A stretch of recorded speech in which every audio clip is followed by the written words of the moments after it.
fallaste, no te alejes de Dios, mejor pídele perdón. No hay pecado o error tan grande que Él no pueda perdonar.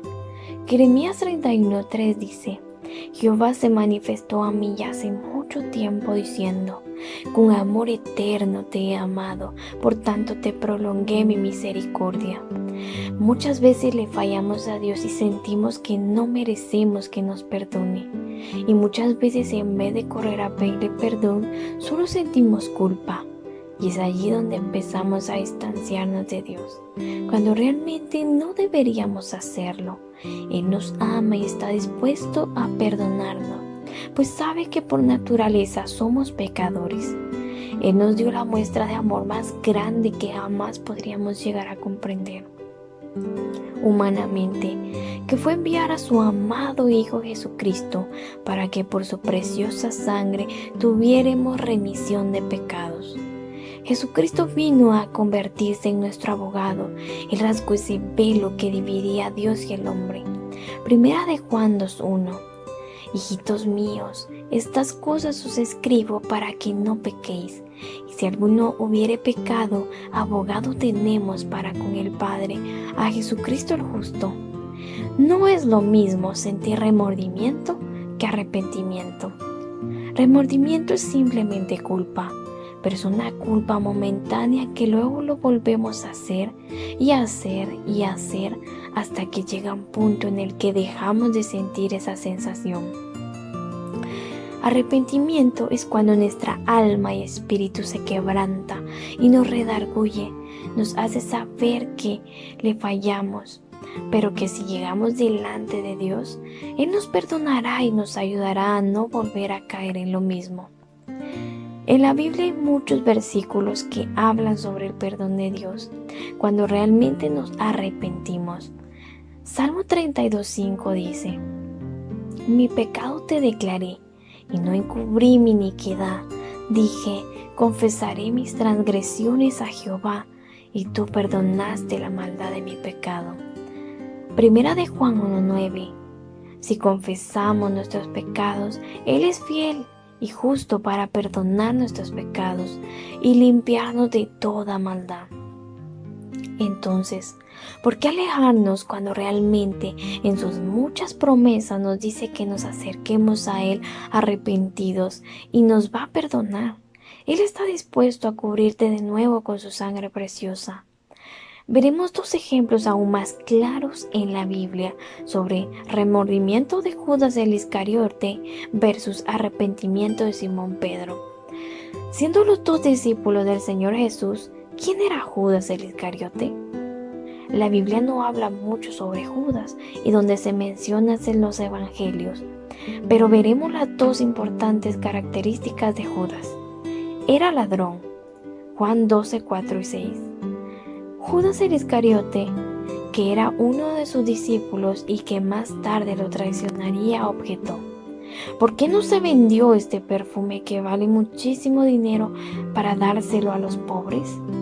Dijo esto no porque se interesara por los pobres, sino porque era un ladrón y como tenía a su cargo la bolsa del dinero, acostumbraba a robarse lo que echaban en ella.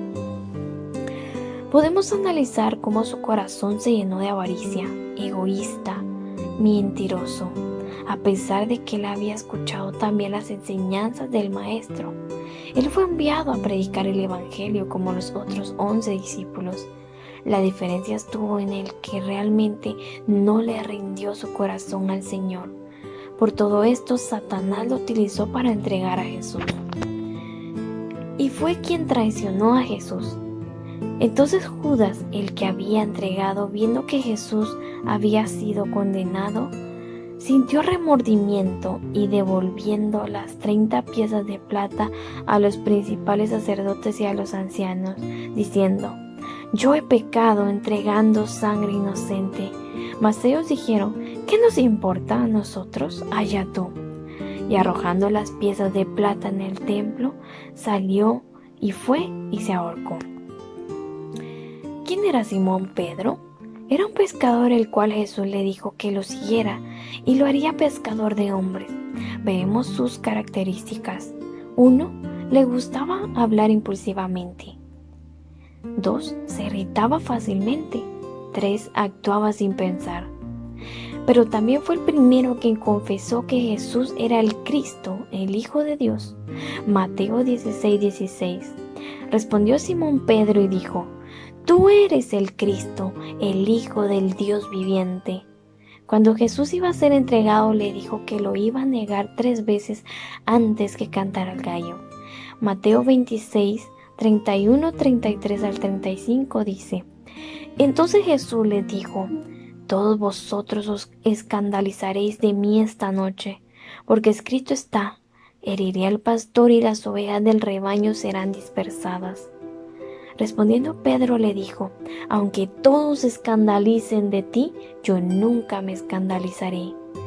Jesús le dijo: De cierto te digo que esta noche, antes que el gallo cante, me negarás 3 veces. Pedro le dijo: Aunque me sea necesario morir contigo, no te negaré. Y todos los discípulos dijeron lo mismo. Aquí podemos observar que Pedro habló impulsivamente, sucediendo al final lo que Jesús le había dicho. Lo negó 3 veces antes que cantara el gallo. Mateo 26, 69 al 75 dice: Pedro estaba sentado fuera en el patio y se le acercó una criada diciendo: Tú también estabas con Jesús el Galileo. Mas él negó delante de todos diciendo: No sé lo que dices. Saliendo él a la puerta, le vio otra y dijo a los que estaban allí: También éste estaba con Jesús el Nazareno. Pero él negó otra vez con juramento: No conozco al hombre. Un poco después, acercándose los que por allí estaban, dijeron a Pedro: Verdaderamente tú eres uno de ellos, porque aún tu manera de hablar te descubre. Entonces él comenzó a maldecir y a jurar: No conozco al hombre, y enseguida cantó el gallo. Entonces Pedro se acordó de las palabras de Jesús, que le había dicho: Antes que el gallo cante, me negarás 3 veces. Y saliendo fuera, lloró amargamente. Lucas 22:61. Con eso el Señor se volvió y miró a Pedro fijamente. Y Pedro recordó la declaración del Señor, quien le había dicho: Antes de que un gallo cante hoy, tú negarás 3 veces. Pero esa sola mirada le bastó al apóstol para comprender la gravedad de su error. Había renegado de su amado Maestro. En ese momento seguramente fue el peor día de su vida. Pedro siente que en verdad más bajo no podía haber caído. Pero la diferencia fue que Pedro humilló su corazón, se arrepintió y quebrantó su corazón, sabiendo que le había fallado a Dios. ¿Qué valiosa lección aprendió Pedro y cómo puede ayudarnos su dolorosa experiencia? ¿Estaba todo perdido? Claro que no, pues más tarde a Pedro se le dio la oportunidad de corregir sus errores, y como era un hombre de gran fe, supo aprovechar esa oportunidad, y lo que es más importante, pudo aprender de Jesús lo que significa el verdadero perdón.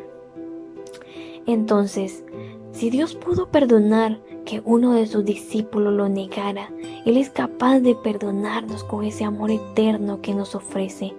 No dejes que el enemigo te haga sentir culpa y esa sensación que no mereces el perdón de Dios, que no tiene sentido pedirle perdón ya a Dios, más bien acércate a Él. Él estará con los brazos abiertos esperando a que llegues delante de su presencia, dispuesto a pedirle perdón. Recuerda, Jesucristo derramó su sangre por amor a ti, para que hoy pudieras acercarte confiadamente al trono de su gracia y decirle: Señor, vengo a ponerme a cuentas contigo y que me cubras nuevamente con tu sangre preciosa, poniendo en tus manos mi vida, creyendo que serás tú ayudándome en mis áreas débiles en las cuales te fallo. Pero creo que tú eres conmigo todos los días de mi vida hasta el fin del mundo.